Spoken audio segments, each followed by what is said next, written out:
다 함께 묵상 기도를 드리심으로 금요 주일 예배를 하나님께 드리겠습니다.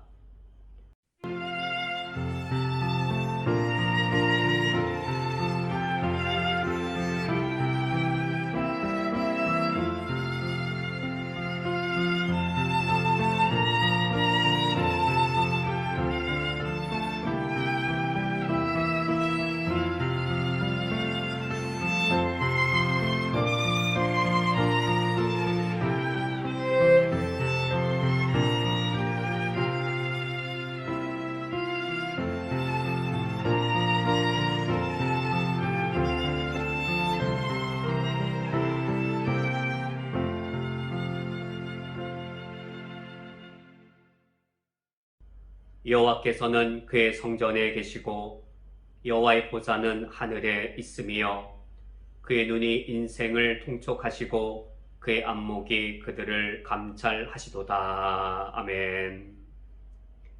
하늘에서 이 땅을 다스리시는 우리의 참된 왕이신 하나님을 찬양하며 경배합니다. 주님께서 사랑과 공의와 자비로 이 땅을 다스리시며 우리에게 은총을 내려 주시오니 이 시간 저희들이 함께 모여 주님을 경외하며 높이며 예배합니다.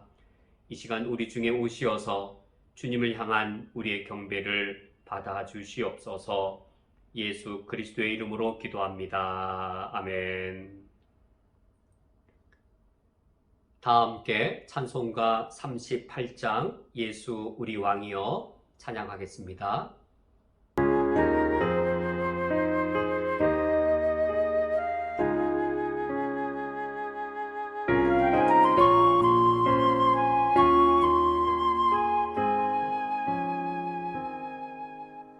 예수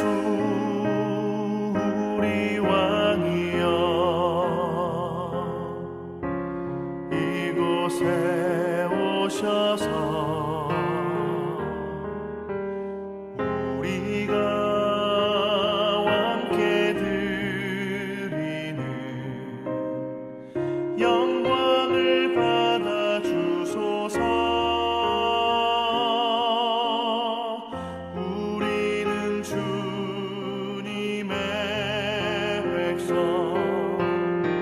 주님은 우리 왕이라 왕이신 예수님 오셔서 좌정하사 다스리소서. 예수 우리 주시여 이곳에 오셔서 우리가 주께 드리는 찬양을 받아 주소서. 우리는 주님의 종들, 주님은 우리 주시라. 주 되신 예수님 오셔서 이 찬양을 받아 주소서.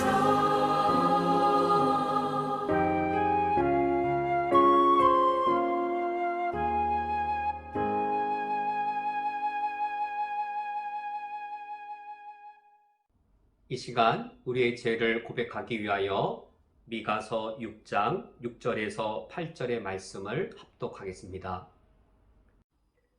내가 무엇을 가지고 여호와 앞에 나아가며 높으신 하나님께 경배할까? 내가 번제물로 일련된 송아지를 가지고 그 앞에 나아갈까? 여호와께서 천천의 수량이나 만만의 강물 같은 기름을 기뻐하실까? 내 허물을 위하여 내 맏아들을 내 영혼의 죄로 말미암아 내 몸의 열매를 드릴까? 사람아, 주께서 선한 것이 무엇임을 내게 보이셨나니 여호와께서 내게 고하시는 것은 오직 정의를 행하며 인자를 사랑하며 겸손하게 내 하나님과 함께 행하는 것이 아니냐. 아멘. 다 함께 묵상으로 우리의 죄를 고백하시겠습니다. 주여 우리를 불쌍히 여기소서. 그리스도여 그리스도여 우리를 불쌍히 여기소서. 주여 주여 우리를 불쌍히 여기소서.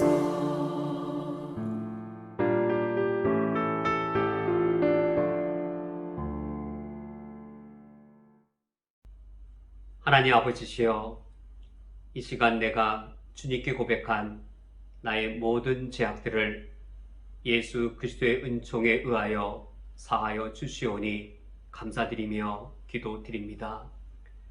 예수 그리스도께서 십자가에 달려 죽으시기 전날 밤 잔을 가지사 제자들에게 나누어 주시며 말씀하시기를, 너희가 다 이것을 마시라. 이것은 죄 사함을 얻게 하려고 많은 사람을 위하여 흘리는 바 나의 피 곧 언약의 피니라 라고 말씀하셨습니다. 주님께서 이 말씀을 십자가의 죽음으로 이루셨사오니 주님의 십자가 죽으심은 내 죄 사함을 위한 것이었습니다. 주님의 그 피는 나를 하나님의 자녀로 삼으시는 언약의 피였습니다. 그 언약의 피로 내 죄를 사하시며 하나님의 아들로 삼아 주시오니 이 큰 은혜를 감사드리며 주님 앞에 새로운 삶을 다짐합니다. 이제 성령께서 내 안에 오시어서 내 영을 정결하게 하시며 하나님의 나라와 그의 의를 위해 살아갈 수 있도록 거룩의 능력을 더하여 주옵소서. 그리하여 나는 이제부터 새로운 삶의 목적을 갖겠습니다.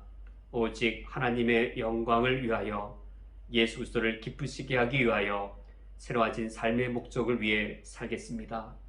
이 새로운 삶의 목적을 위해 하늘나라 백성으로서의 삶의 방식으로 이 땅을 살겠습니다. 이 땅을 살아갈지라도 이 땅의 삶의 방식이 아니요 하늘 백성의 새로운 삶의 방식으로 살 것을 다짐하오니 나의 고백 위에 성령의 함께하심과 성령의 도우심을 더하여 주옵소서. 예수 그리스도의 이름으로 기도합니다. 아멘. 성시 교독을 하겠습니다.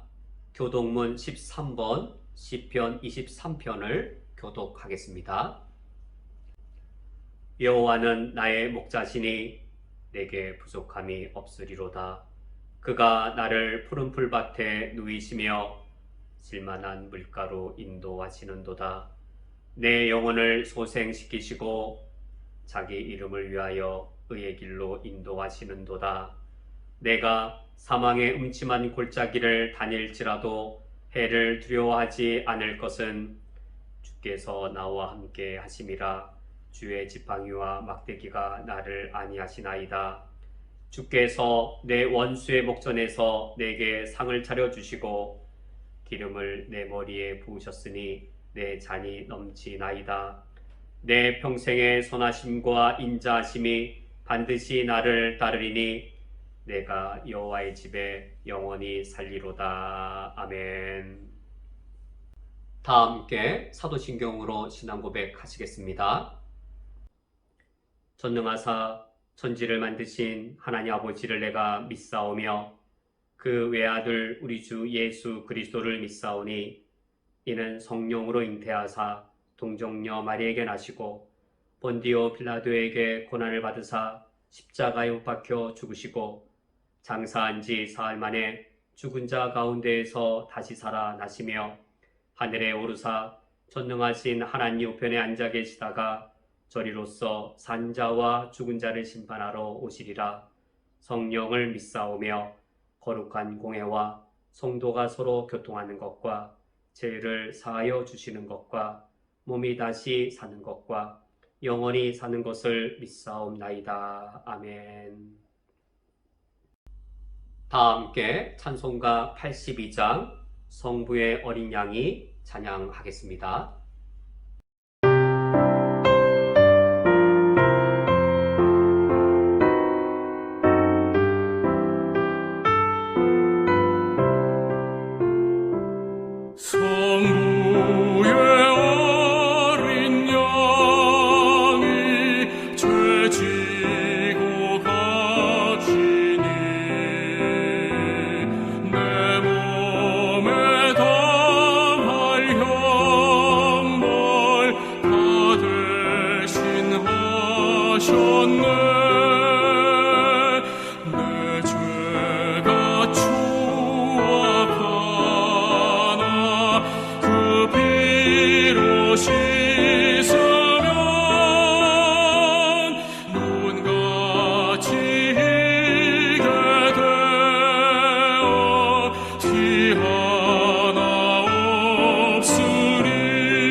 내 주를 의지하니 내 맘이 편하고 주 나를 붙드시니 내 앞길 환하다. 임마누엘 주 예수 끝없는 그 사랑 그 향기 바람 타고 온 땅에 퍼지네.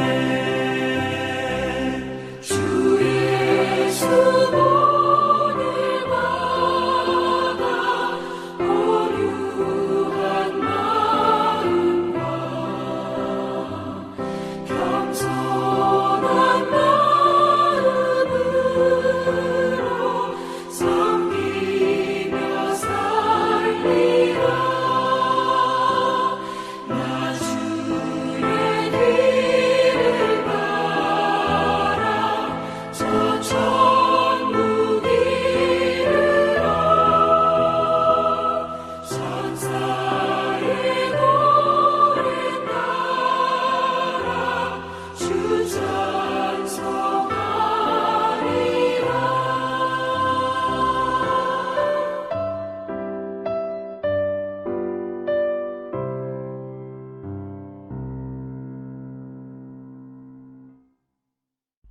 성경 봉독하겠습니다. 오늘 성경 말씀은 구약 성경 사무엘상 1장 6절부터 11절까지의 말씀입니다. 오늘 성경 말씀을 제가 봉독해 드리겠습니다. 여호와께서 그에게 임신하지 못하게 하심으로 그의 적수인 브닛나가 그를 심히 격분하게 하여 괴롭게 하더라.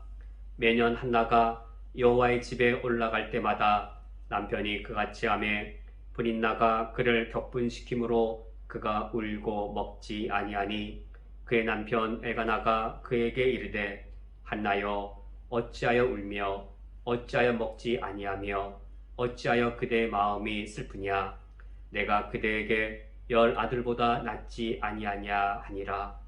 그들이 실로에서 먹고 마신 후에 한나가 일어나니 그때에 제사장 엘리는 여호와의 전 문설주 곁 의자에 앉아 있었더라.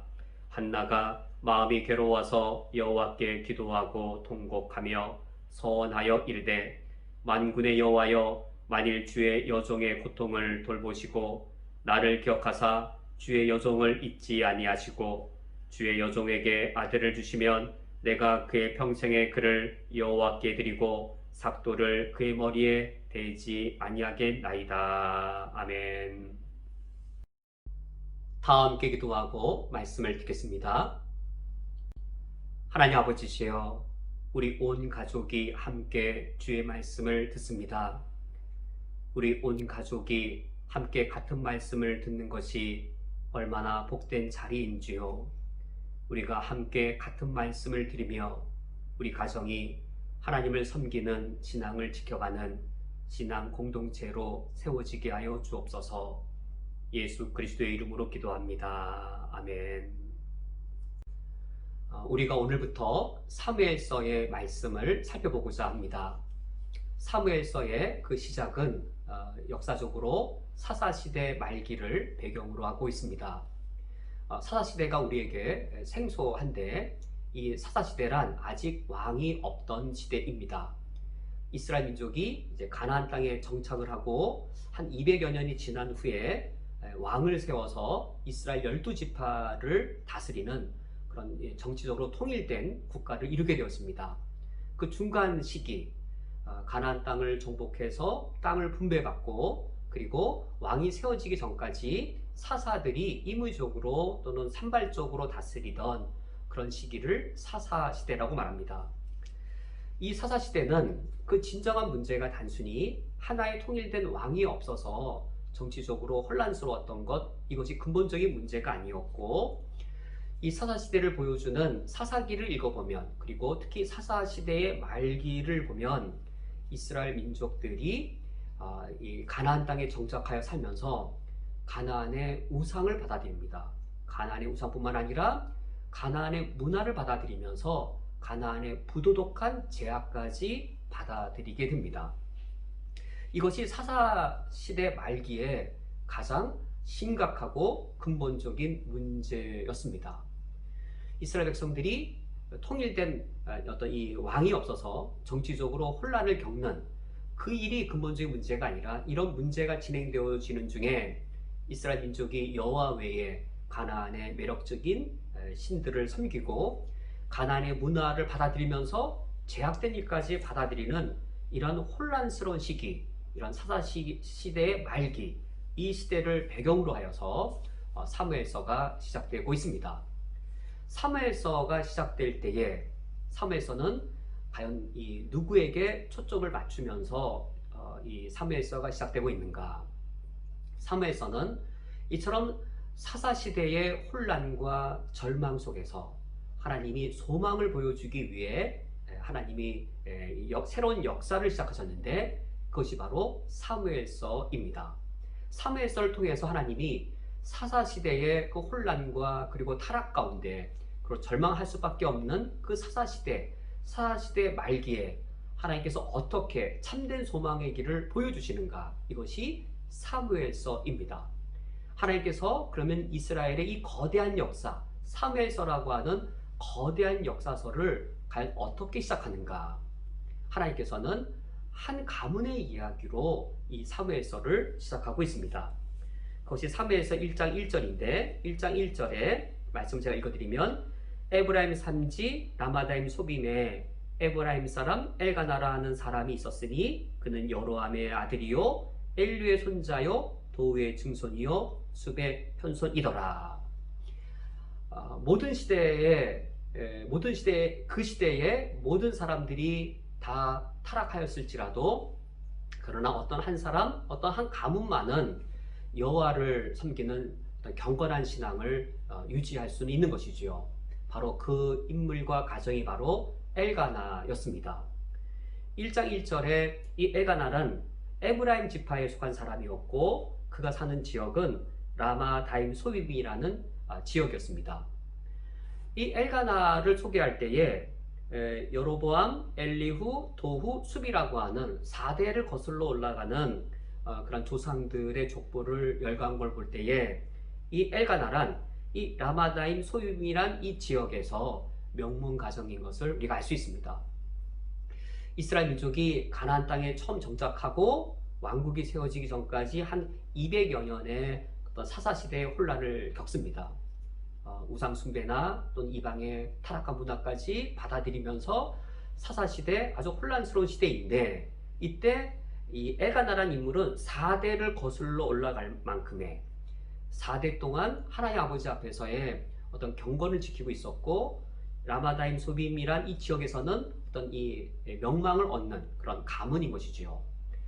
하나님께서 사무엘서라고 하는 이 거대한 이스라엘 나라의 역사서를 시작할 때에 바로 이 경건을 지켜온 엘가나라고 하는 한 가문의 이야기를 시작하십니다. 이처럼 경건한 가문이라면 그리고 모두 다 대부분의 사람들이 신앙을 잃어버릴 때 신앙을 지키는 가정이라면 하나님께서 이 가정에는 아무런 문제가 없게 하셔야 할 터인데 근데 2절 말씀을 읽어보면 우리로 하여금 당황스럽게 하는 이야기가 기록되어 있습니다. 이처럼 경건을 지키는 이 가정에도 매우 심각한 문제가 있었습니다. 2절 말씀을 읽어드리면 그에게 두 아내가 있었으니 한 사람의 이름은 한나요 한 사람의 이름은 분인나라. 분인나에게는 자식이 있고 한나에게는 자식이 없었더라. 엘가나에게 두 아내가 있었는데 왜 그는 두 아내를 얻어야만 했겠는지요? 순탄한 것이 아닌 것이지요. 무엇인가 이 가정에 어려움과 아픔이 있어서 엘가나는 아내를 둘이나 얻어야 했습니다. 한나라 아내가 먼저 이름이 언급된 걸 보면 한나가 첫 번째 아내로 추측이 되어지는데 2절 하반절 한나에게는 자식이 없었더라 라는 말을 볼 때에 첫 번째 아내, 그가 사랑한 아내이지만 아내가 없었기에 엘가나는 불가피하게 그 당대의 풍속에 따라 두 번째 아내를 얻어야 했던 것으로 추측이 되었습니다. 분인나에게는 자식이 있고라고 되어 있는데 이 분인나라는 이름 자체가 열매를 많이 맺는 이라는 뜻을 담고 있어서 이제 자식을 많이 낳은 것과 잘 조화를 이루는 그런 이름을 갖고 있는 여인이었습니다. 분인나를 얻었기 때문에 엘가나, 남자의 입장에서 볼 때에 가문의 문제, 대를 이어야 하는 가문의 문제는 해결이 되었습니다. 그렇다고 해서 이 가정에 아무런 문제가 없었을까요? 여전히 누구의 문제는 남아있는 것일까요? 가문의 문제는 해결되었지만 여전히 두 아내 사이에 자녀를 낳은 아내와 자녀를 낳지 못한 아내 사이에 갈등의 문제가 가족의 문제로 여전히 내재되어져 있었을 것이고, 특히 한나라고 하는 이 한 여인의 입장에 놓고 보면 이것은 너무나도 아프고도 힘든 아픔의 문제였을 것입니다. 이 당대는 시족사회 그리고 부족사회여서 여인이 아들을 낳는, 자녀를 낳는 일은 오늘 우리가 상상하는 훨씬 큰 이유였고 이혼을 당할 수 있는 중대한 사안이었습니다. 이 고대 근동에서 자녀를 낳지 못하는 것은 신에게 저주를 받았다. 이방 문화에서도 신에게 저주를 받았다라고 여겨질 뿐만 아니라 모세 율법을 보더라도 하나님의 언약을 심각하게 배반하는 그런 자들에게 하나님의 언약의 저주를 베푸실 때 모든 아내들이 불임에 걸리고 모든 며느들이 불임에 걸려서 그 대를 끊어버리는 것, 이것이 하나님이 언약 백성들에게도 내릴 수 있는 저주 중에 하나에 포함되어 있는 겁니다. 그 시대의 맥락에서 불임이라고 하는 것이 이처럼 저주스러운 것인데 한나 본인이 불임의 상태에 있다라고 할 때, 불임의 아내라고 할 때, 아이를 낳지 못하는 여인이라는 사실을 갖고 있을 때 이 사실이 한나란 그 개인에게 얼마나 슬픔과 고통의 문제였겠는지요. 이처럼 경건하고 그리고 신앙을 지켜온 가정, 하나님이 아무런 어려움도 없이 모든 일을 다 복되게 해주셔야 되는데 왜 하나님께서는 사사시대의 절망 속에서 이제 사무엘서를 통하여 하나님이 참 소망을 보여주시는 성경의 역사를 시작하실 때에 왜 이처럼 경건한 가정에 문제가 있는 것을 하나님이 적나라하게 보여주심으로 이 사무엘서 이야기를 시작하는 것인지요. 우리가 사무엘서를 읽으면서 우리가 의문해 봐야 될 상황이고, 사실 우리들도 이런 문제를 실제로 겪습니다. 우리가 하나님 아버지 앞에서 믿음을 지키고 신실하게 살아가는데 그러면 우리 가정만큼은 하나님이 남들이 겪는 어려움들 겪지 않게 하셔야 되는데 오히려 이처럼 남들 가정도 겪지 않을 만한 그런 어려움을 왜 나에게 주십니까? 심지어 율법에 이 불임이라고 하는 것은 저주를 받는 그것 중에 하나인데 어쩌면 그런 저주를 나에게 그 저주로 여길 수 있을 만한 그 아픔을 나에게 주셔서 내 삶을 이렇게 힘들게 하십니까? 라고 하는 그런 의문이 우리에게도, 이 땅을 살아가는 우리에게도 있는 것이지요. 그런데 우리가 3절 말씀을 읽어보면 갑자기 이야기가 새로운 이야기로 반전되는 것을, 전환되는 것을 보게 되었습니다.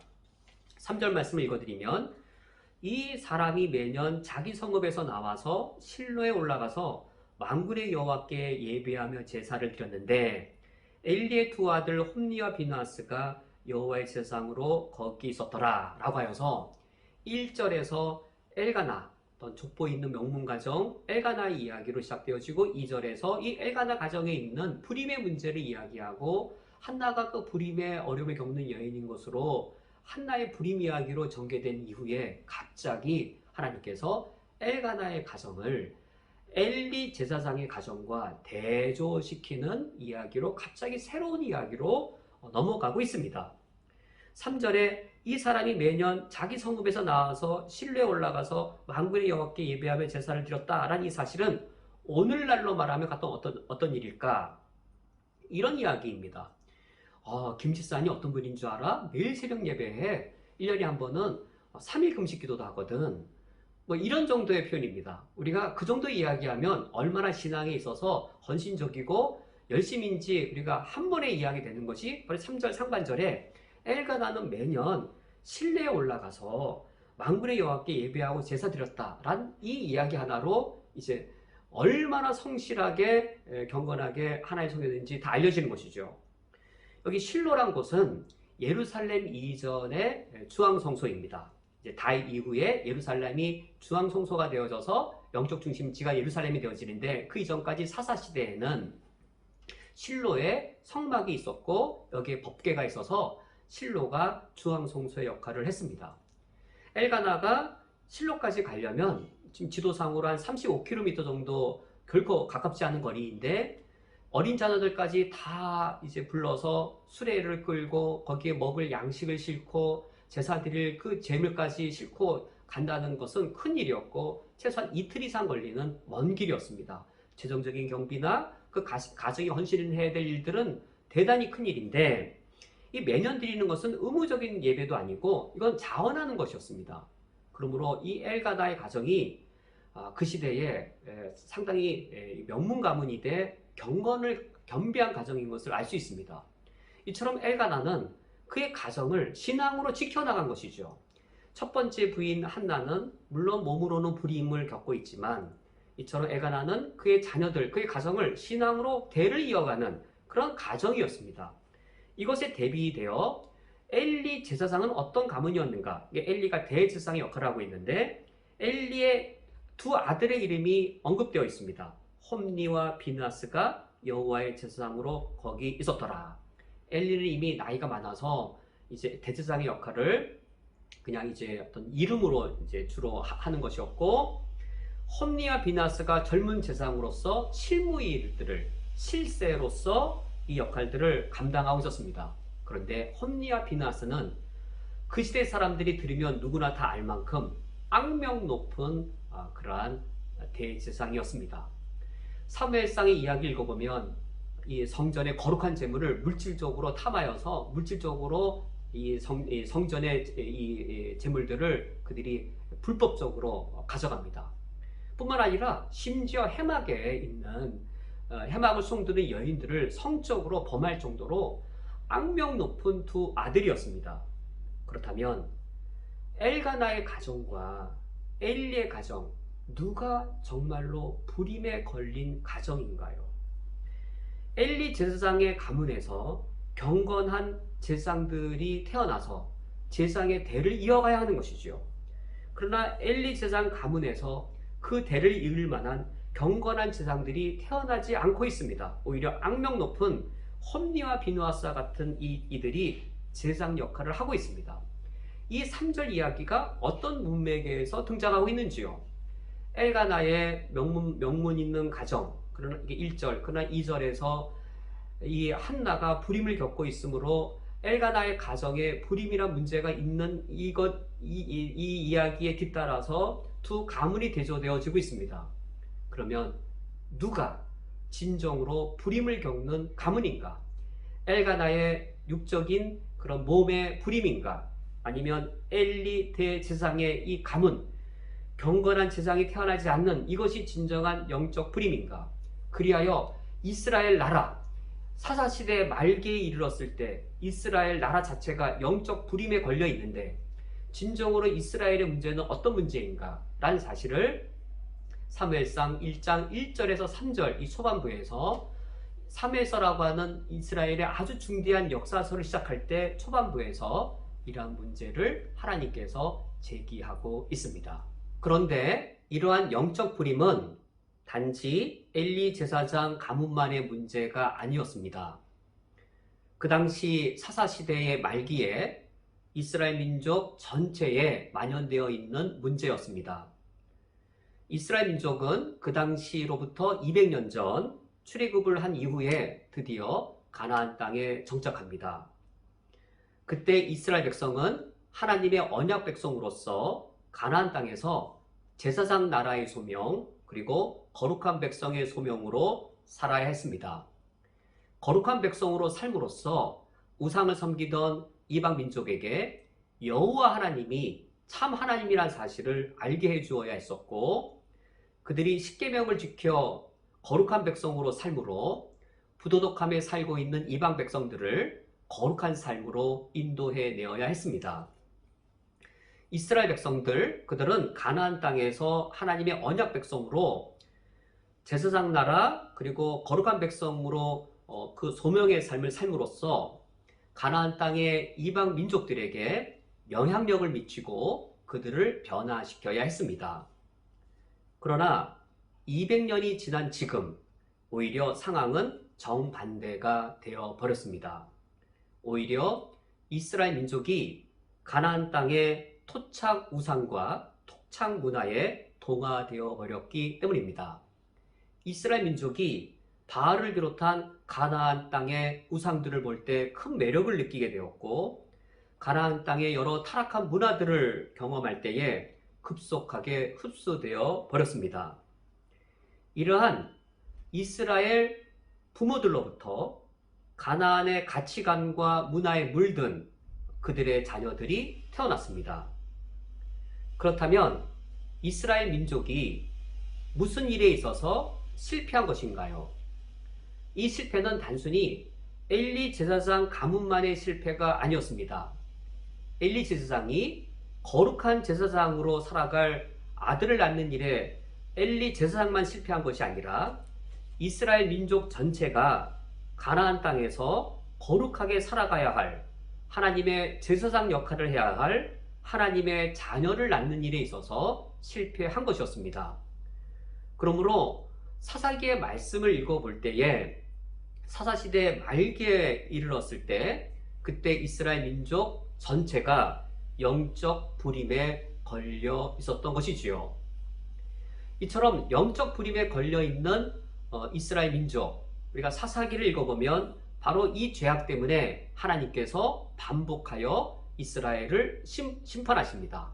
사사기에 하나님의 심판이 여러 번 반복되는데, 그러나 심판을 받은 이후에 이스라엘이 돌이키는 것은 잠시뿐이었습니다. 또다시 가나안에 동화되어 버리는 죄악을 계속하여 반복합니다. 사사기가 끝나는 마지막 장 마지막 구절은 정말로 이스라엘의 미래에 절망을 느끼게 할 뿐입니다.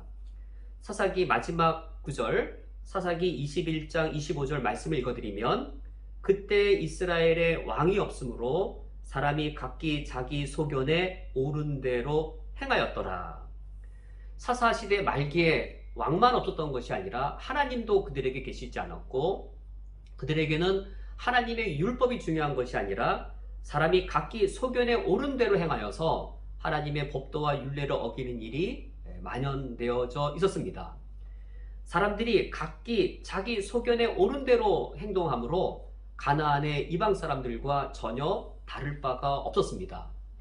사사시대의 사사기의 마지막 장을 보면 영적 불임에 걸려 있는 이스라엘 민족이 이와 같이 영적인 무지와 영적 타락에 놓여 있는 그 모습으로 사사기가 끝나게 됩니다.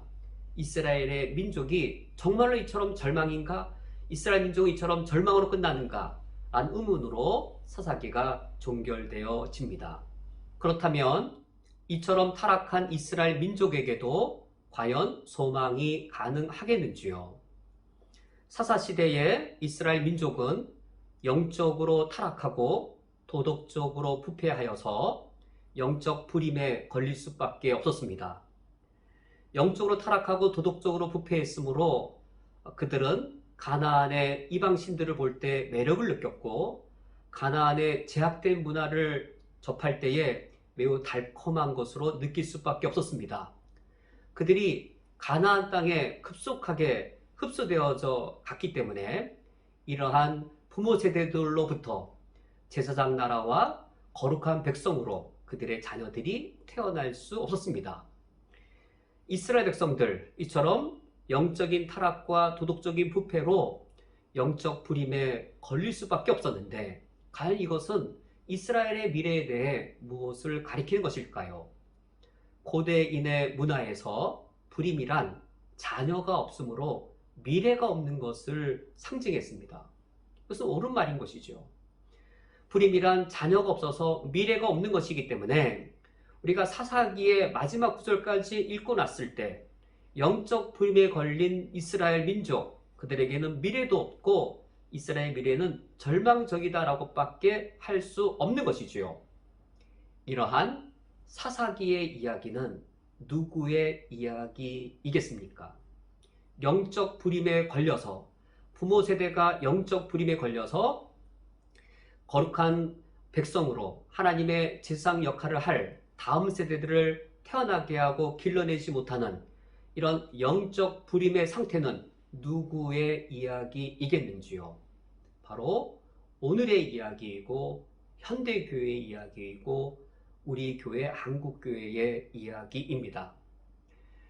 이 세상의 신들이 교회 안으로 들어오고 이 세상의 제약된 문화가 교회 안으로 침투해 들어와서 거룩한 세대가 태어나지 못하고 교회 안에 있든 교회 밖에 있든 상관없이 이 세상 사람과 별 차이 없는 신실하고 열심히 있는 종교인일지는 모르겠지만 가나안 사람과 별 차이 없었던 이스라엘 백성들처럼 실제로 세상 사람과 별 차이가 없는 그러한 오늘날의 현대교회의 모습, 세상을 변화시켜야 되는데 오히려 세상에 물들고 세상에 동화되어서 가는 현대교회를 볼 때 사사시대 말기에 영적 불임에 걸린 이스라엘의 그 모습은 안타깝게도 오늘날 우리의 모습인 것을 발견하게 됩니다.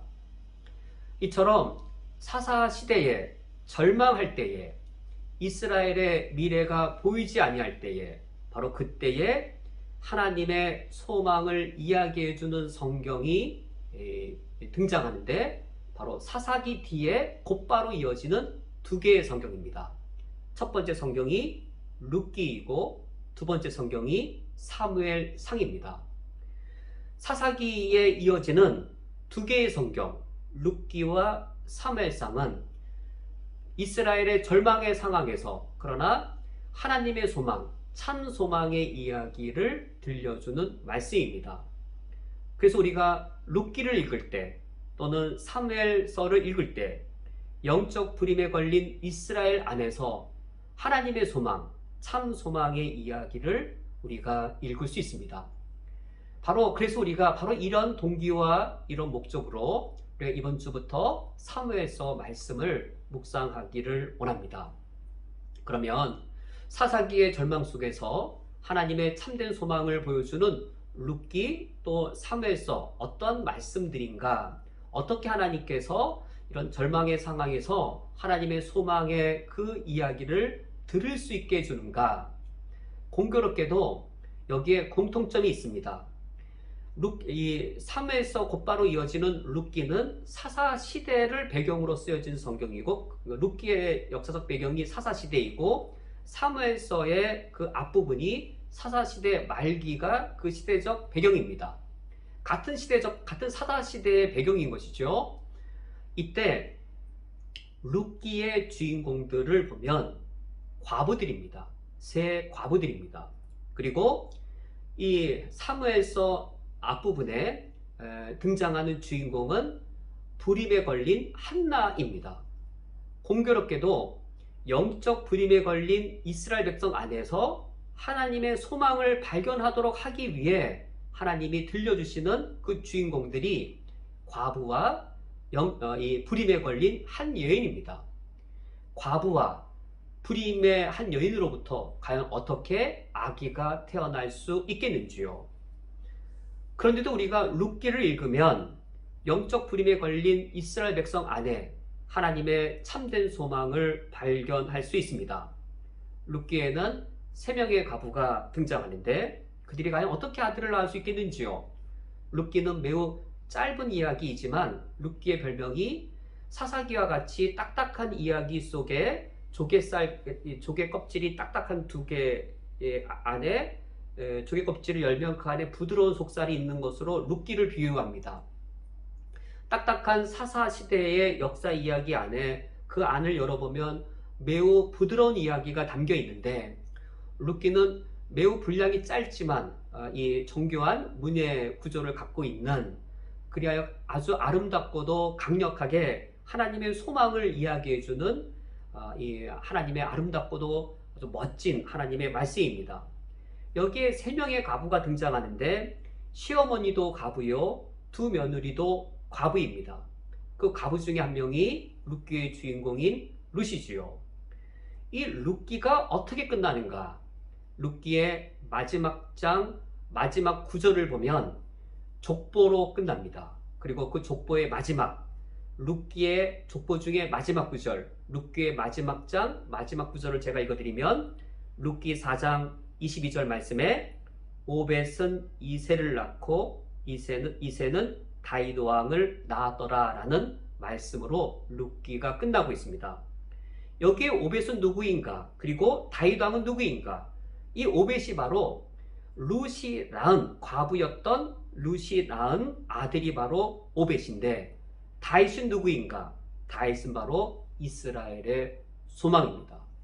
사사시대에, 절망적인 시대에 이스라엘의 소망이 바로 다윗 왕인데, 그 다윗 왕의 조상을 룻이 낳게 되어집니다. 그래서 우리가 룻기를 읽을 때에 절망적인 사사시대 속에서 하나님의 소망을 발견하는데, 그 소망은 어떻게 가능했는가? 그 소망은 과부의 절망 속에서 열매를 맺은 소망이었습니다. 물론 과부라고 다 이것이 가능한 것은 아닌 것이지요. 여호와 하나님께 신실한 믿음과 소망을 두었던 그 과부, 근데 어떤 과부이냐면 과부로서의 절망 중에 절망과 아픔을 겪는 룻이라고 하는 한 과부. 그러나 그 이방 여인 과부가 여호와 하나님께 신실한 믿음과 소망을 두는 것을 통하여서 하나님께서는 이 절망적인 사사시대 속에서 하나님의 참된 소망을 발견하도록 하십니다. 이와 같이 사사기 바로 뒤에 이어지는 룻기 안에서 절망적인 사사시대 속에서도 하나님이 소망을 발견하게 하셨다면, 연달아 이어지는 이 사무엘서, 여기 제일 앞에 사무엘서 1장과 2장의 주인공으로서 불임에 걸린 한 여인 한나의 이야기를 하나님이 들려주고 있습니다. 사무엘상 1장을 우리가 볼 때에 한나가 슬퍼하고 있지만, 이제 사무엘상 2장에 가서 보면 한나의 슬픔은 한나의 기쁨으로 역전되어집니다. 사무엘상 1장과 2장은 이렇게만 되어지는 것이 아니라 사무엘상 1장, 우리가 오늘 본문 말씀으로 읽은 한나의 기도는 슬픔 중에 드렸던, 불임녀로서 고통하며 슬픔 중에 드렸던 한나의 기도가 사무엘상 2장으로 가면 승리 가운데 하나님을 찬양하는 것으로 한나의 찬양으로 역전되는 것을 볼 수 있습니다. 사무엘상 1장과 2장은 그리하여서 이에 전개되어질 사무엘서 전체, 사무엘상하 전체의 요약인 겁니다. 사무엘서 전체 요약이 한 여인, 불임의 고통을 겪고 있는 한 여인의 이야기 안에 축소되어 담겨져 있는데, 한나의 이야기를 통하여서 절망 중에 하나님의 참된 소망을 발견케 하고 있습니다. 이때 우리가 주목해 볼 것은 이것인 것이지요. 하나님께서 어떻게 절망할 수밖에 없는 이스라엘 민족에게 하나님의 소망을 주셨는가? 어떻게 하셨는가? 그 방법이 무엇이었는가? 그것은 바로 이것입니다. 룻기에서는 과부의 절망과 고통, 그 속에서 하나님의 참된 소망이 발견되게 한 것처럼, 물론 신실하게 하나님을 믿는 과부의 믿음을 통한 것이었죠. 사무엘상에서도 마찬가지로 불임의 고통과 슬픔을 겪는 한 여인, 그러나 그 여인이 하나님을 신실하게 의지하고 의존할 때에 그것이 기도로 드러나고 하나님께 대한 전폭적인 의지로 드러날 때에 고통과 아픔 속에 있는, 불임이라고 하는 여인으로서 겪을 수 있는 가장 큰 절망과 아픔 속에 있는 그 여인의 그 절망과 아픔을 통하여서 오히려 하나님은 이스라엘 민족의 소망으로 역전시키시는 그 일을 행하시는 것을 보여주셨습니다. 이제 이 이후의 말씀을 통해서는 과연 하나님께서는 어떻게 한나의 슬픔과 고통 속에서 여호와를 신실하게 믿는 한나를 통하여 이스라엘의 미래의 소망을 발견하게 하셨는지를 살펴보도록 하겠습니다. 이제 사무엘상 1장 4절 이하의 이야기는 엘가나의 가정이 성소 실로에 올라가서 하나님께 제사를 드릴 때 일어난 일입니다. 이때 두 번째 아내 브린나는 한나를 심하게 괴롭히고 남편 엘가나는 그러한 한나를 위로합니다. 6절 말씀에 여호와께서 그에게 임신하지 못하게 하심으로 그의 적수인 브린나가 그를 심히 격분하게 하여 괴롭게 하더라. 두 번째 아내 브린나가 한나를 괴롭히는 장면인데, 이상하게도 한나는 아무런 대응을 하지 않습니다. 그저 울고 먹지 아니할 뿐입니다. 또 8절 말씀에 그의 남편 엘가나가 그에게 이르되 한나여 어찌하여 울며 어찌하여 먹지 아니하며 어찌하여 그대 마음이 슬프냐 내가 그대에게 10 아들보다 낫지 아니하냐 라고 남편 엘가나가 한나를 위로하지만 무슨 일인지 한나는 전혀 응답하지 않습니다. 그 이유가 무엇이겠는지요? 이처럼 이 분인나가 그녀를 괴롭힐지라도 남편 엘가나가 그녀를 위로할지라도 한나가 아무런 응답을 하지 않는 그 이유는 무엇이겠는지요? 만약 분인나가 사라진다면 한나의 아이를 낳지 못하는 불임의 아픔도 사라지겠는지요? 한나가 불임의 아픔을 겪는 원인이 분인나 때문이겠는지요?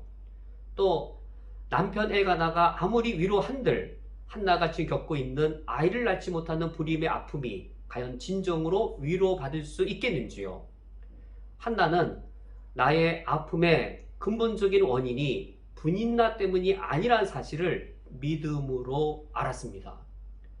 마찬가지로 나의 지금 아픔의 근본적인 해결자도 남편 엘가나가 아니라는 사실을 믿음으로 알았습니다. 만약에 한나가 이 사실을 믿음으로 알지 못하였다면 한나도 이 분인나와 적대하여 싸우려 했을 것이고 또 믿음으로 이 사실을 알지 못하였다면 남편의 위로에 더 집착했을 것입니다. 그러나 한나는 나의 지금의 이 아픔의 근본적인 원인은 불인나 때문도 아니요 이것의 참된 해결자는 남편도 아니라는 사실을 알았습니다. 그렇다면 한나의 이 아픔은, 이 슬픔은 누구만 유일하게 치유해 주실 수 있는지요? 그것은 9절 이하의 한나의 행동을 통하여서 한나가 그 사실을 어떻게 알고 있었는지 발견할 수 있습니다. 9절 말씀에 그들이 실로에서 먹고 마신 후에 한나가 일어나니 그때에 제사장 엘리는 여호와의 전 문설주 곁 의자에 앉았더라.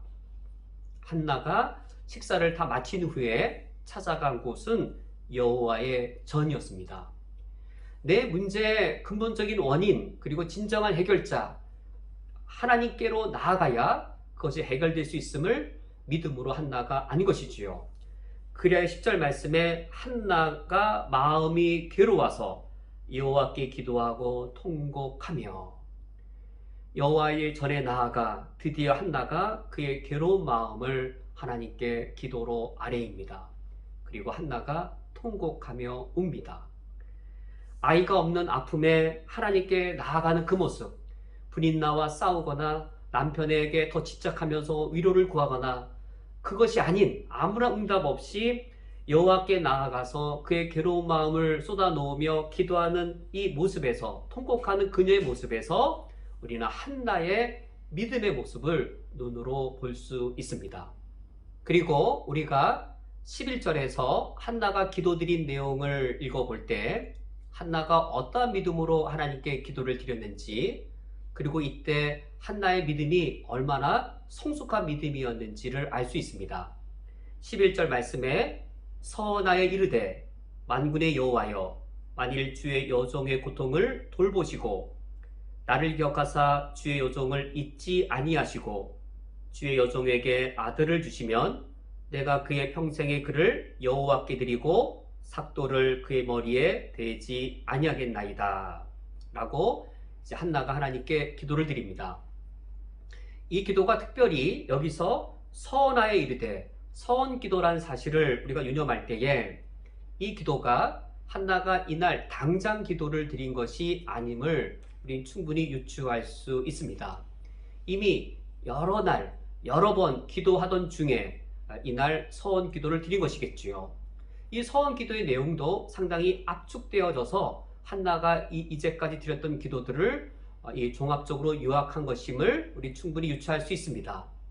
한나가 지금 서원한 것, 이날 당장 이 서원을 했다라기보다도 한나가 그동안 불임의 고통을 겪는 여러 횟수, 여러 날들 동안 그녀가 얼마나 하나님께 의문들을 제기했겠는지요. 하나님 왜 나에게 이런 아픔을 주시는지요? 내가 경건한 여인이고 우리 가문 자체가 경건한 가정인데 왜 나에게 남들이 겪지 아니할 이 고통과 저주스러운 아픔들을 내게 주시는지요? 한나가 눈물을 흘리면서 하나님 아버지 앞에 몸부림하고 이해할 수 없는 이 일을 겪으면서 하나님께 얼마나 여러 번 의문을 제기했겠는지요. 이처럼 몸부림하고 하나님께 의문을 제기하는 그 과정들, 그 기간들을 통하여서 이처럼 성숙한 기도가 이 안에 담길 수 있도록 한나의 믿음을 성숙시켰을 것입니다. 한나가 불임의 그 기간, 아픔의 기간, 고통하는 기간, 그러나 그가 분인날을 적대하거나 남편의 위로에 더 집착하는 것이 아니라 그가 믿음으로 하나님 아버지 앞에 나오고 믿음으로 하나님께 전폭적으로 메어 달릴 때에 그 과정을 통하여서 한나의 생각들이, 한나의 믿음의 가치관들이 이처럼 성숙하여지고 그것이 이날 서원의 기도로 이와 같이 하나님께 드려졌다라고 우리는 생각할 수 있습니다. 이때 서원을 할 때에 이때 한나가 하나님을 누구라고 부르고 자신을 누구라고 여기는지 아주 중요하게 나타나 있습니다. 하나님을 만군의 여호와로 부르고 있고 그녀 자신을 주의 여종이라고 반복하여 부르고 있습니다. 여기 만군의 여호와란 칭호가 매우 특별한데 왜냐하면 구약 성경에서 사무엘서에서 처음으로 등장하는 하나님의 칭호이기 때문입니다. 사무엘서의 하나님이 바로 만군의 여호와이고 그리고 한나의 하나님이 만군의 여호와라고 할 수 있겠습니다. 만군의 여호와, 한자어 그 말 번역 그대로 큰 군대의 하나님입니다. 지금 하나님께 기도를 드릴 때 지금 아들이 없는, 자녀가 없는 아픔 중에 나와서 하나님을 부르기를 큰 군대의 하나님, 나를 지켜주시고 나의 대적으로부터 나를 안정케 하실 그 하나님으로 하나님을 전폭적으로 의지하되 그녀 자신을 주의 여종이라고 낮추면서 하나님께 나아가고 있습니다. 그러면서 한나가 만군의 여호와, 만군의 여호와는 이 한나의 하나님이죠. 나의 하나님을 만군의 하나님이라고 부르면서 첫 번째 그녀의 간구는 이겁니다. 주의 여종의 고통을 돌보시옵소서. 주의 여종을 만군의 여호와께서 돌보아 달라라고 요청하고 있습니다. 이때 한나가 의지하고 한나가 굳게 믿었던 사실은 어떤 것일까요? 주의 여종들입니다. 어떤 주의 여종들일까요? 구약 성경에 한나가 익히 알고 있던 주의 여종들이 있습니다. 아브라함의 아내 사라이고 아브라함의 아들 이삭의 아내 리브가이고 이삭의 아들 야곱의 아내 라헬입니다. 이 주의 여종들, 사라가 불임을 겪었고 리브가가 불임을 겪었고 라헬이 불임을 겪었습니다. 그러나 하나님께서 사라의 불임을 돌아보시고 사라에게서 이삭을 낳게 하셨습니다. 그러나 이 이삭의 아내 리브가도 불임을 겪었습니다. 그러나 하나님께서 리브가의 불임의 고통을 보시고 리브가에게 에서와 야곱이라고 하는 쌍둥이를 낳게 하셨습니다. 그런데 이 야곱이 사랑하는 아내 라헬도 불임을 겪었습니다. 그러나 하나님께서 라헬의 그 불임의 고통을 돌보시고 가장 사랑받는 아들 요셉과 베냐민을 태어나게 하셨습니다. 하나님의 여종들, 그러나 하나님께서 그 여종들의 고통을 돌아보시고 그 사라에게서 이삭이 태어나도록 그리고 이 리브가에게서 야곱이 태어나도록 그리고 라헬에게서 요셉과 베냐민이 태어나도록 하신 것처럼 만군의 여호와여 주의 여종인 나를 돌아보셔서 나의 아픔을 기억해 달라라고 한나가 하나님께 기도했습니다. 이때 한나의 기도의 내용은 전적으로 만군의 여호와이신 하나님께 신뢰하고 하나님께 나의 것을 맡기는 전적으로 신뢰하고 의탁하는 믿음의 기도였습니다. 그리고 두 번째 한나의 기도는 나를 기억하사 주의 여종을 잊지 말아달라라는 요청이었습니다. 한나에게 있어서 하나님은 성경 속의 하나님으로 그치지 않았습니다. 한나에게 있어서 만군의 여호와는 역사 속의 하나님으로 그치지 않았습니다. 성경의 하나님이 나의 하나님이었고 역사 속의 하나님이 나의 하나님이었습니다. 그러므로 이 한나는 하나님께 요청하기를 나를 기억하여 달라고, 주의 여종을 잊지 말아 달라고, 주의 여종인 나를 기억하여 달라고 하나님께 간청하였습니다. 한나의 기도는 이처럼 하나님께 전적으로 신뢰하고 의탁하는 기도이되 이와 같이 인격적으로 하나님을 모셔드리고 그를 내어 맡기는 인격적인 의탁의 기도였습니다. 루터가 기독교를 소유대명사의 종교라고 말하면서 이어지는 문장이 루터의 말인지 아닌지는 제가 책에서 정확하게 명확하지는 않는데, 루터가 기독교를 소유대명사의 종교라고 말하고 이어지는 문장이 이러합니다. 제가 참 좋아하는 문장인데, Everyone can say God, but only Christian can say my God. 정말로 그러하죠. Everyone, 모든 사람이 God, 하나님이라고 말할 수 있습니다. 그러나 나의 하나님, my God이라고 말할 수 있는 사람, but only Christian can say my God. 오직 그리스도인만이 나의 하나님이라고 말할 수 있습니다. 지금 한나가 역사 속에서 일하셨던 그 하나님, 성경 안에서 일하신 그 하나님이 나의 하나님, 나의 구체적 상황에 내 곁에 계신 나의 하나님으로 인격적으로 그녀가 의탁한 것을 알 수 있습니다. 이처럼 하나님께 전적으로 신뢰하고 인격적으로 의탁하면서 세 번째 그녀의 기도는 나시린의 서약으로서의 기도였습니다. 11절 하반절에 주의 여종에게 아들을 주시면 내가 그의 평생에 그를 여호와께 드리고 삭도를 그의 머리에 대지 아니하겠나이다. 이것은 나시린의 서약이었습니다. 나시린의 서약은 레위지파가 아닌 다른 11지파를 위한 제도였습니다. 레위지파로 태어나면 내 삶의 평생을 하나님께 드릴 수 있지만, 레위지파가 태어나지 아니하면 내 삶을 전적으로 하나님께 드릴 길이 혈연 때문에 막혀 있는 것이지요. 그것을 열어놓은 것이 나시린의 제도였습니다. 내가 레위지파로 태어나지 않지만 내 삶을 하나님께 전적으로 드릴 수 있는 길이 나시린의 제도였습니다. 이 제도에 의거하여 한나가 자신에게 아들을 주시면 그 아들을 여호와께 드리고 삭도를 그 머리에 대지 않겠다라고, 머리를 자르지 않겠다라고 말하는데, 이것은 그 당시에 단발을 하는 가나안 문화에 대한 대항하는 것이었습니다. 그 시대에 이스라엘 민족 사사시대 말기에 영적으로 불임에 걸려서 이스라엘 자손들이 이방화되어지고 가나안 땅화 되어질 때에, 그러나 내가 몸으로 불임이지만 하나님이 나에게 아들을 주신다면 내가 이 아들을 나시린으로 기르겠습니다. 독주를 금하고 그리고 가나안 땅의 문화를 금지하여서 하나님의 사람으로 낳겠다라고, 영적 불임인 이 시대에 하나님 아버지 앞에 내가 참 하나님의 거룩한 아들로 이 아들을 드리겠다라는 서약을 한 걸 놓고 볼 때에, 한나가 자신의 아들을 낳지 못하는 불임이라는 그 고통 속에서 그들의 민족이 갖고 있는, 그 시대의 이스라엘 이 성전이 갖고 있는 아픔이 무엇인지를 한나가 얼마나 충분히 이해했는지를 알 수 있습니다. 오늘 말씀을 맺도록 하겠습니다. 한나가 하나님을 섬기는 경건한 그리스도인이었지만 그녀에게도 이 세상 사람들이 겪는 아픔들, 또 그 중에서도 가장 큰 불행과 아픔을 그녀가 갖고 있었습니다. 이때 그리스도인의 믿음이란 무엇인가? 경건한 그리스도인은 이 땅에서 아무런 어려움과 아픔을 겪지 않는다라는 것이 아니라, 경건한 그리스도인은 이 땅에서 겪는 아픔과 슬픔을 어떻게 믿음으로 응답하느냐, 이것으로 드러난다는 사실을 우리가 한나를 통하여 우리가 명확하게 발견하게 됩니다.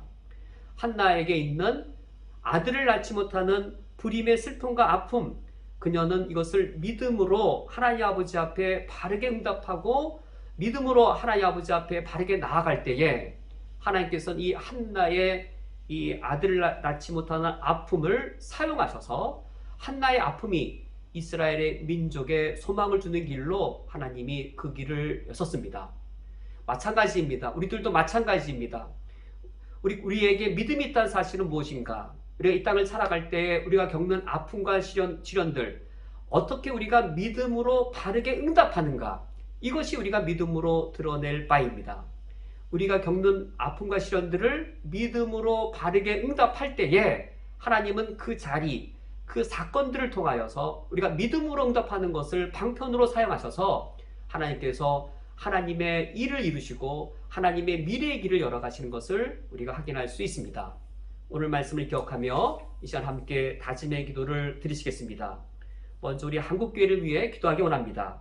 한국교회가 세속화의 유혹 속에서 거룩한 교회를 지켜나가게 하소서. 한국교회가 다음 세대를 거룩한 세대로 길러낼 수 있게 하여 주옵소서.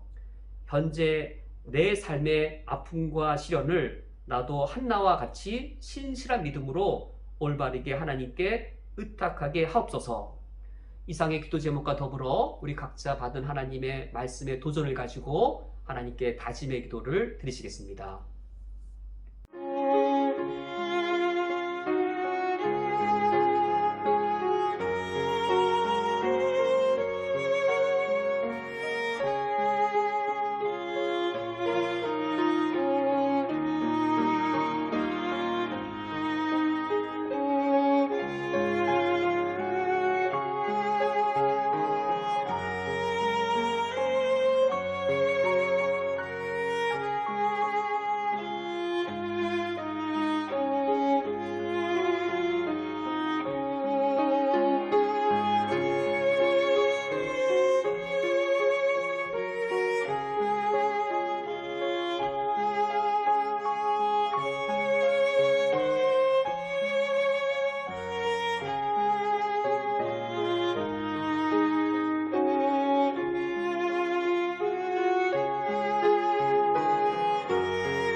하나님 아버지시여, 우리가 이 땅을 살아갈 때에 한나의 여러 슬픔과 아픔처럼 우리들도 인생의 여러 역경들과 어려움들을 겪습니다. 그러나 그 아픔과 시련들에 대해 우리가 바르게 믿음으로 응답할 때에 하나님께서는 그 깊은 슬픔과 아픔을 통하여서 하나님의 평강의 길을 여시고 이 세상을 구원하는 하나님의 일을 이루시는 줄을 말씀을 통하여 확인합니다. 하나님 아버지 앞에 이 한 주간 내 삶에 주어진 여러 아픔과 시련들을 믿음으로 올바르게 응답하며 살아갈 수 있도록 인도하여 주옵소서. 예수 그리스도의 이름으로 기도합니다. 아멘. 다 함께 찬송가 539장 너 예수께 조용히 나가 찬양하시면서 하나님께 봉헌하겠습니다.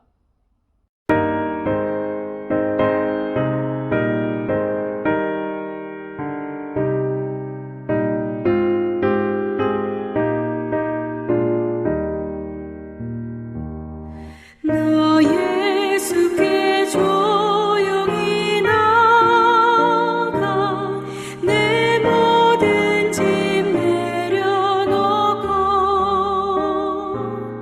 주 십자가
다 함께 드려진 예물을 위하여 기도하겠습니다. 하나님 아버지시여, 지난 한 주간에도 주님께서 사랑과 능력으로 우리를 지켜주시며 보호해 주신 것에 감사를 드립니다. 하나님께서는 지난 한 주간에도 신실하셔서 우리에게 약속하신 바를 반드시 지키시며 우리가 간구한 것보다 더 좋은 것으로 우리에게 축복해 주셨습니다. 그 사랑을 찬양합니다. 그 능력을 노래합니다. 주님께 감사와 영광을 올려드리며 이 예물을 드리오니 받아 주시옵소서. 이제 신실하신 하나님을 의지하며 이 한 주간 살아갈 때에 우리 삶에 어떠한 어려움이 있든지 날마다 주님께 나아가 내 모든 마음을 쏟아 놓겠습니다. 주님께로부터 멀어지지 않겠습니다. 항상 주님 앞에서 살겠습니다. 주님과 교제하며 살겠습니다. 우리 삶에 어려움이 있으면 있을수록 더욱더 주님을 찾으며 살겠습니다. 이러한 다짐으로 예물을 주님께 바치오니 받아 주시옵소서. 예수 그리스도의 이름으로 기도합니다. 아멘. 다 함께 천국 백성의 윤리인 십계명을 교독하겠습니다. 하나님이 이 모든 말씀으로 말씀하여 이르시되 나는 너를 애굽 땅 종되었던 집에서 인도하여 낸 내 하나님 여호와니라. 너는 나 외에는 다른 신들을 내게 두지 말라. 너를 위하여 새긴 우상을 만들지 말고 또 위로 하늘에 있는 것이나 아래로 땅에 있는 것이나 땅 아래 물속에 있는 것에 어떤 형상도 만들지 말며 그것들에게 절하지 말며 그것들을 섬기지 말라. 너는 내 하나님 여호와의 이름을 망령되게 부르지 말라. 안식일을 기억하여 거룩하게 지키라. 내 부모를 공경하라. 살인하지 말라. 간음하지 말라. 도둑질하지 말라. 내 이웃에 대하여 거짓 증거하지 말라. 내 이웃의 집을 탐내지 말라. 예수께서 이르시되 내 마음을 다하고 목숨을 다하고 뜻을 다하여 주 너희 하나님을 사랑하라 하셨으니 이것이 크고 첫째 되는 계명이요 둘째도 그와 같으니 내 이웃을 내 자신같이 사랑하라 하셨으니 이 두 계명이 온 율법과 선지자의 강령이니라. 아멘. 다 함께 천국 백성의 기도인 찬송가 635장 주기도문을 찬양하겠습니다.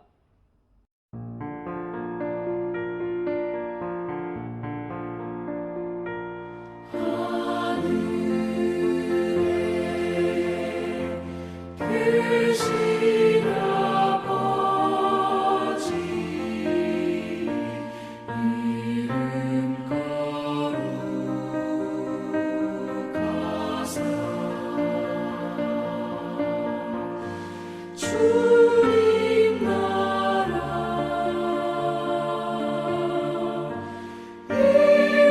일하시고 뜻이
축도하겠습니다.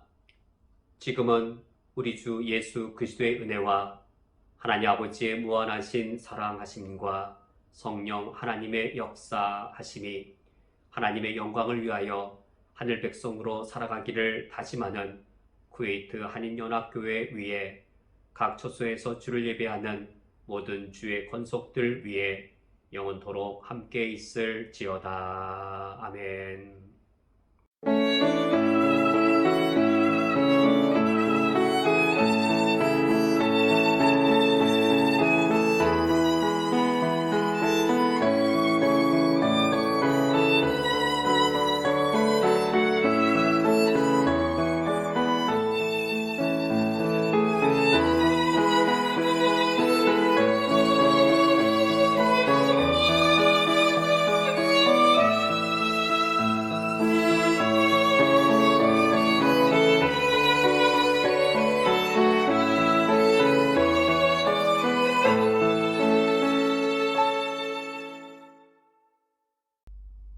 교회 소식을 전해드리겠습니다.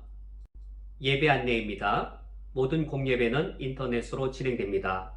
금요 주일 예배 오전 9시, 1호 저녁 예배 저녁 7시, 새벽 기도 오전 6시입니다.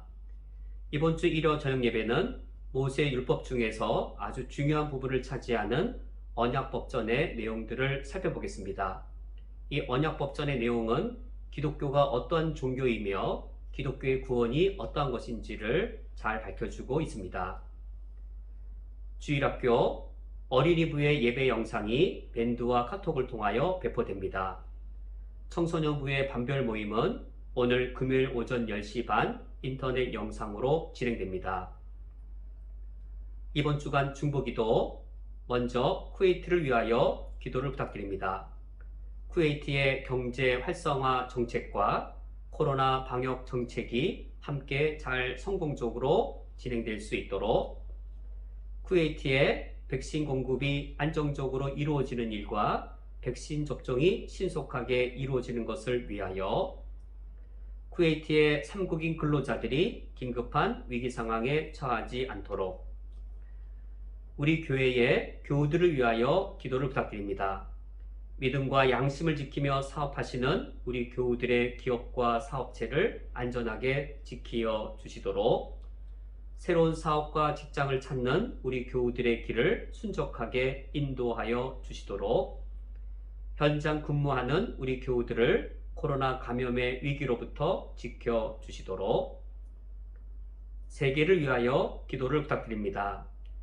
최근 이스라엘과 팔레스타인 사이의 무력 분쟁이 신속히 해소되어질 수 있도록, 미얀마의 민주화가 군부의 무력 진압과 내전의 희생 없이 이루어질 수 있도록, 우리나라 대한민국이 코로나 백신의 생산과 공급의 허브 국가가 되어질 수 있도록 이번 주간 기도를 부탁드립니다.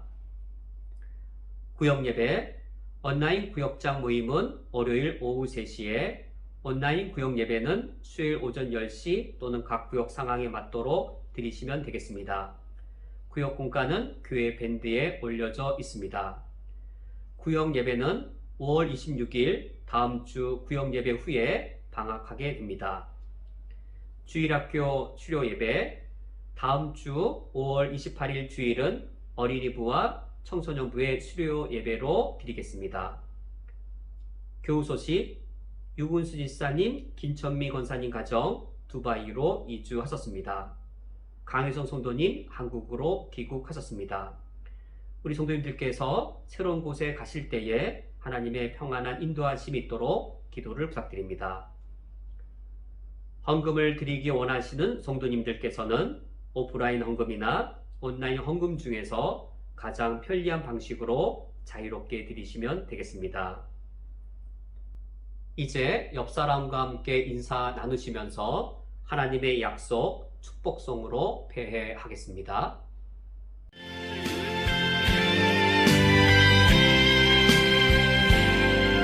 여호와는 너에게 복을 주시